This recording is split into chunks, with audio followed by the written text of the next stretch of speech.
Looking for a super mini which will not stand out from the crowd, but at the same time it will not be a Toyota or a Volkswagen? Well, you are in luck, because Opel Corsa lives in that niche. This fifth, I think, generation Opel Corsa debuted at the 2014 Paris Motor Show. I remember seeing it and thinking it was Opel Adam. Or the other way around. That's how bland Opel design can be. But Opels are generally reliable and Corsa ranks high in European Super Mini sales. And it can be as discreet as a Toyota, so nobody's going to notice you. Perhaps not when it's painted green like this one, but let me explain what I mean. Are you familiar with the expression middle of the road? No, not literally. I mean something moderate, avoiding extremes. Well, that's Opel Corsa for you. The boot, it's not the smallest in its class, the winner is Suzuki Swift, but it's rather towards the bottom of the scale. The shape is nice and rectangular, you can order a double floor, which gives you more practicality with a flat loading surface when back seats are folded and you want to carry larger items. Back door opening is large, making it easy to take a seat. There is good headroom for someone who's 175 centimeters tall like me, but legroom is scarce, and that's despite almost flat floor. I like the seatbelt guide, which comes in handy when folding backrests, but what on earth is that? The dashboard layout is clear. There's a cubby at the bottom of the center console with a USB port and a 12-volt socket. Glove box is small, but the display has 7 inches. I'll get to that in a moment. It took me a while to find a cup holder for the driver. There are 2 cup holders between the front seat backrests, which the passengers can share, but I can't imagine the driver reaching back there while driving. Opel came to the same conclusion and fitted this smartphone cubby with a rubber strap which can act as a cup holder, but I'm not sure if I'd like to hold my phone next to a drink. Of course, you can buy a phone cradle, but then you would need a very long USB cable, because Opel Corsa works with Apple Carplay and Android Auto. I have no clue how Apple Carplay works, but if you have a relatively modern Android phone and you live in one of a dozen or so chosen countries, you can download the Android Auto app from Google Play Store and use some of the smartphone functions like Google Navigation on the IntelliLink infotainment system screen. I don't recommend novice users attempting it, but if you know how to find and download apps from reputable sources outside of the official Google Play Store, you can easily find and install Android Auto. The only inconvenience is related to updates, which you'll also have to perform outside of the Play Store. Anyway, Android Auto gives you access to your contacts, music apps, SatNav, basic Google Now notifications, and you can use voice commands, albeit the system does not react to OK Google command. You have to press the microphone on the screen.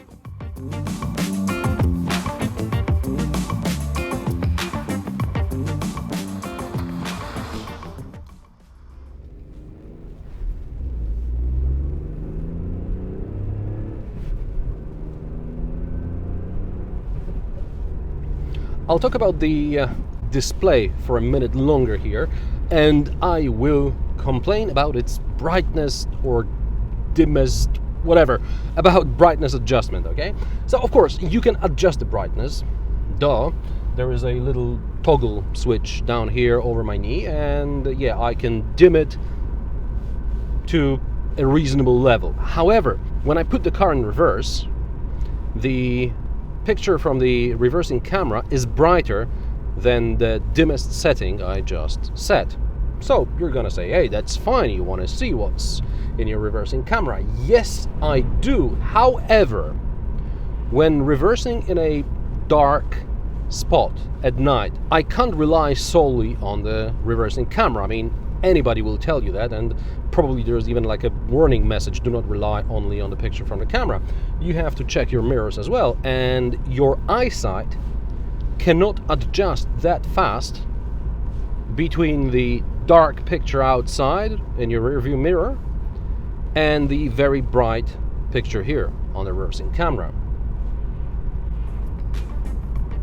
I'm sure some of you will tell me I'm full of shit, but I've reversed hundreds of cars into my driveway at night, and Corsa is the first with a blinding screen.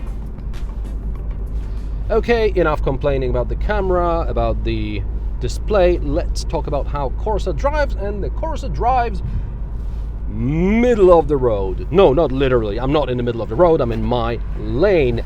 However, it just drives. It leans a bit in the corners, but not too much. The steering is light, but it's not twitchy. The suspension is comfortable enough, but not too soft. Soundproofing is decent, and you can take the car on the motorway even, and it won't be too bad unless you spend too much time in this seat without moving. Lumbar support adjustment is not an option, so on longer journeys I have to take a pillow for my back. Sure, it's a city car, so you'll be getting in and out a lot, but I find some car seats more comfortable even without additional adjustments. Visibility outside is pretty good, not so good when you actually have to look inside. Okay, so the switchgear. The buttons are tiny, and as a result, whatever's painted on them is also quite small, but it's okay. The Corsa, obviously, it's for the young crowd, and the young people, they still haven't damaged their sight working long hours on computers, looking at spreadsheets and things, right? However, even if you're a Hawkeye, you're not going to see buttons which are obscured by the steering wheel. And there are actually 4 buttons here. They're for the heated seats, they're for the heated whatever steering wheel, and a couple of other buttons. I tried different seating positions, different positions of the steering wheel, because it adjusts up and down, back and forth, and I just can't see it. I put my girlfriend here, who's shorter, and she's got another seating position, and she also asked me about these buttons. What's wrong? So basically you just can't see them. You have to do like an owl kind of thing. That kind of thing. Ridiculous. Speaking of heated seats and steering wheel, until recently these were options reserved for higher class vehicles. Having such amenities in a Super Mini may not be a market first, but it's worth noting. It is also worth noting heated seats have only 2 settings, on or off, so you're either cold or you feel like you've had a little accident. Accidents other than in your pants can be mitigated thanks to a number of safety systems which you can order for your Corsa. So there is the lane assist, which is down there. There is a collision warning and also blind spot monitoring. Opel Corsa is so unassuming, I actually forgot to mention the engine. And the engine under the bonnet in this car is a 3-cylinder 115 horsepower turbocharged 1-liter engine. And it's pretty good. It's not particularly rough, it's actually quite smooth. In high revs you can hear it's a 3-cylinder, obviously, but it's good enough, it's flexible enough. You will have to shift gears a bit around the city to get it going. I mean, this is not a speed demon, this car, but it's absolutely pleasant. Splendid. Joy to drive. Well, let's not go overboard. So, you've got a 1-liter 3-banger under the bonnet and you're thinking, ha, I'm so economical. No, you're not. Opel claims this will do around 5 liters combined. No, it won't. It will do 6 or above if you drive it normally. So you're thinking, maybe 6 liters isn't that bad. Well, a 1.5, 115 horsepower Mazda 2 can do better.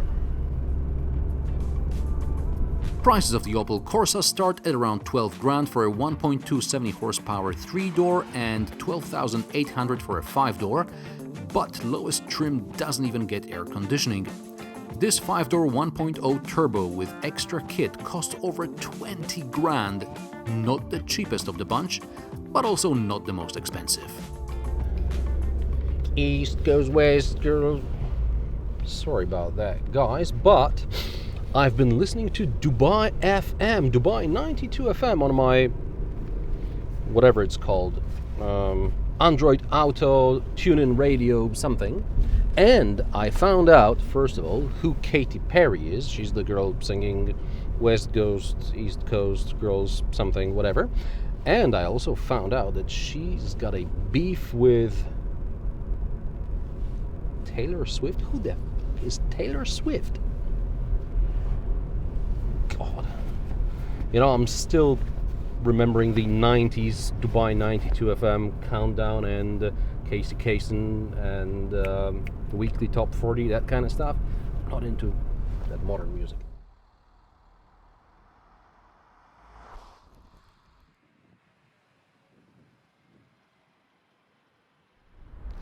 So, middle of the road, eh?